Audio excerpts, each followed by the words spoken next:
Amma dafi' hubbud zuhur wa isbatud dzat, adapun yang dilatar belakangi atau didorong oleh cinta eksis dan dianggap isbatud dzat itu kan mengukuhkan dirinya. Fa huwa dafi'un fitriyun ladal insan, ini adalah pendorong dorongan yang sifatnya secara fitrah. Memang manusia itu senang kalau dianggap kelihatan nongol kan gitu. Yashtaddu buruzuhu fi marhalatin murahaqah, sifat ini, naluri ini akan lebih tampak lagi dalam fase murahaqah. Fase murahaqah itu usia berapa?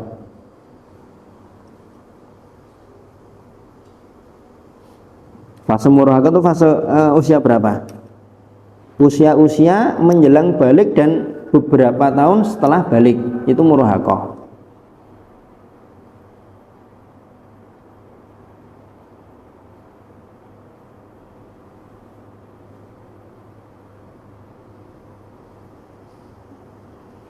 Ada beberapa buku yang menyebutkan murahaqah itu nanti ada batasan usianya, usia sekian sampai sekian. Tapi berdasarkan riset pendidikan modern itu tidak baku.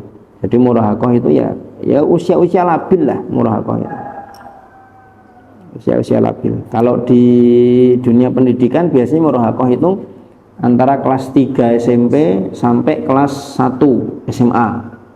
Itu usia labil, di mana memang biasanya anak-anak muda atau anak itu sedang mencari jati dirinya, kan gitu. Dia sedang senang-senangnya untuk bereksperimen. Aku ini siapa sih? Itu biasanya aku ini siapa? Pengen dilihat oleh orang. Itu usia-usia itu. Fa'inal murahiq ala abwabir rajulah, karena orang yang sedang dalam fase murahaqah itu dia sedang diambang pintu kedewasaan, kelelakian. Maka dalam pandangannya al-istiqlaliyah wa hurriyatur ra'yi, dia itu pengen merdeka, pengen bebas, kan gitu kan, bebas berpendapat. Sehingga mayoritas tindak tanduknya, perilakunya itu ya berangkat dari kecintaan dia untuk eksis, dianggap dirinya itu diendel. Nah, itu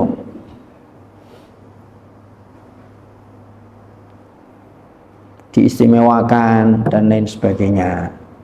Adhif ila dzalika syu'uru bitaghayyurat al-jismiyah as-sari'ah. Tambahkan pada yang demikian itu dia merasa ada cepat pertumbuhan fisik yang cepat. Itu kan orang yang baru balik kan, kalau yang laki-laki mulai tumbuh rambut-rambut ya kan, jenggotnya kan, dan rambut-rambut yang lain lah kan gitu. Kalau untuk yang perempuan ada bagian tubuhnya yang mulai tumbuh lebih cepat kan gitu kan.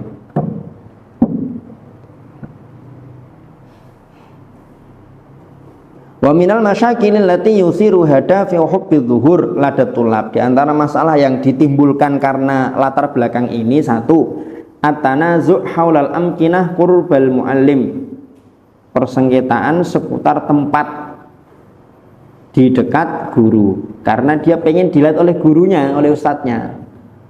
Pengen namanya orang caper itu kan pengen lebih dekat, akhirnya kan kemudian royoan tempat. Musyarakatul ustadz fi wadifati ahyanan birraddi ala zumalaihi, kadang dia mengambil alih tugasnya ustadz untuk membenarkan temannya disuruh baca sama ustadz, ya kan? Ustadz pengennya pakai metode talqin yang kedua, santri baca tashih ustadznya, ya kan? Temennya baca, ustadznya mau benerin, dia benerin duluan.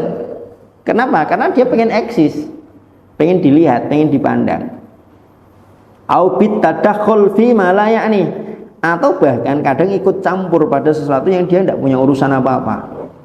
Temennya sedang nanya sesuatu ustadznya sedang jawab, dia nimbrung ikut. Ya itu betul, gitu kan. Kalau ada yang seperti itu berarti dia masih murahaqah, dia masih labil. Yang ketiga, ifti'alul mawaqif li jadbil angdor. Terlalu aktif. Untuk apa? Li jadbil angdor, supaya dilihat. Ya caper itu. Yang keempat, ini kadang ya ahyanan itu, dhaful istijabah li awamiril mu'allim atau jihadihi. Lemah dalam memenuhi perintah dan arahan-arahan dari guru. Kenapa? Karena dia merasa punya pendapat sendiri. Karena dia pengen merdeka. Sehingga ketika ustadz ngasih tahu, ustadz mengarahkan, kan? Apalagi ustadz melarang atau memerintah, itu dia merasa, apa ini udah gede kok, ngapa sih masih diatur-atur? Gitu. Nanti mikirnya kan gitu.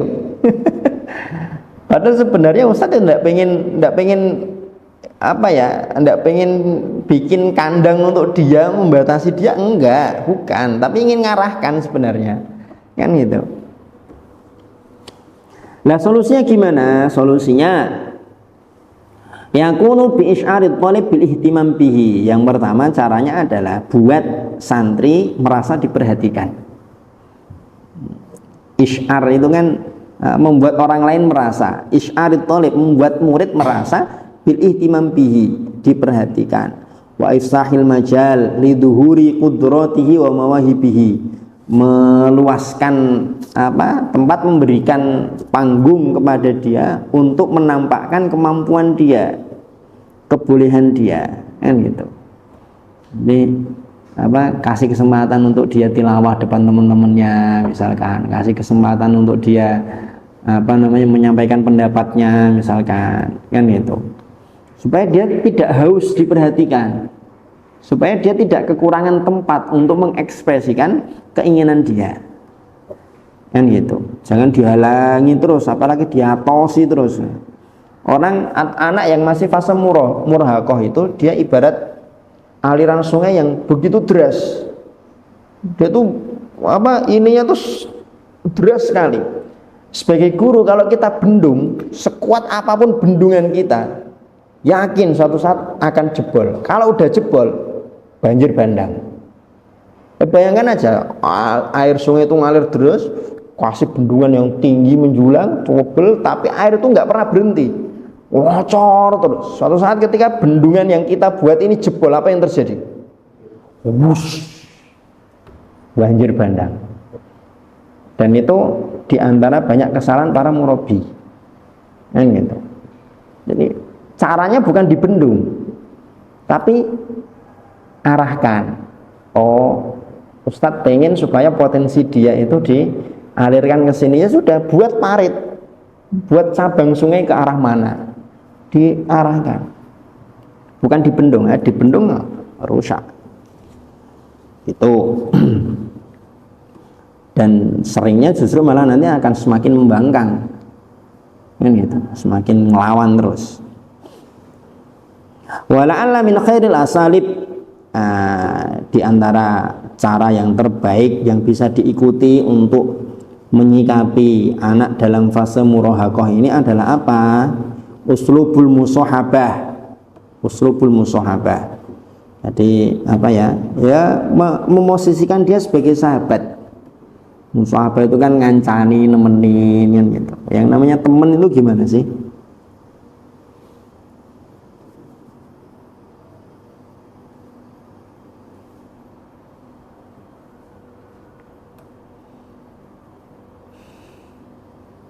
Wa ya'ni tanbihun nasyi' ila akhtaihi. Maksudnya adalah mengingatkan anak itu terhadap kekeliruan atau kesalahan-kesalahannya dengan cara apa? Antorikil hiwar, dengan cara diskusi, diajak ngobrol, kan gitu.